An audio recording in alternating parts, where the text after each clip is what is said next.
আসসালামু আলাইকুম বন্ধুরা, আজকে অফিস 5টা ছুটি হয়েছে, এই জন্য বউয়ের সাথে হেল্পারি করতেছি। বউ রান্না বান্না করতেছে, তার সাথে আমি হেল্পারি সহযোগিতা করতেছি। এই ধরেন যে 2টা পেঁয়াজ আনা, 2টা কাঁচামরিচ নিয়ে আসা,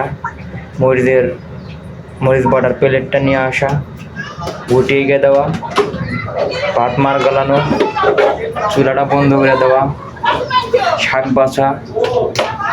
এগুলো কি আপনারা করেন?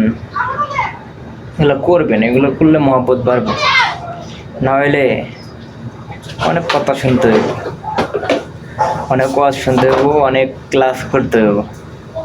তার চেয়ে বরং এই একটা ক্লাসই করেন, ওইটা সবচেয়ে বেটার। তো আমাদের আজকে কি রান্না হইব বলো তো?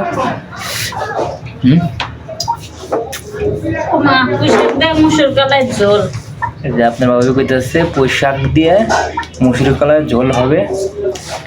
তো এটা রান্নার পরে কীভাবে মাখাইতেছে, হ্যাঁ দারুণ। মাখানো দেখে তো মনে হইতেছে সে মজা। হ্যাঁ, রান্না হলে যে কেমন হবে আল্লাহ পাক ভালো জানে। তো রান্না হোক, রান্নার পরে খেয়ে টেস্ট করে তারপরে আপনাদের দেখাবো। তো এই পর্যন্ত আপনারা অপেক্ষা করুন। আমি এখন এই যে ভাত মার গালে দিছি আর ভিতরে এই যে ভাত মারানোর কারণ হইব একটু পরে। তারপরে আমি চুলাতে দেবো। এরা কই গেছিল তুমি আম্মু?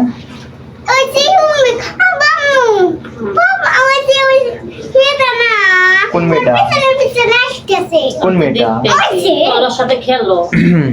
ঠিক আছে গাইস, তো রান্নাটা হোক, তারপরে খেয়ে টেস্ট করে ইনশাল্লাহ আপনাকে জানাবো। ওকে, ধন্যবাদ।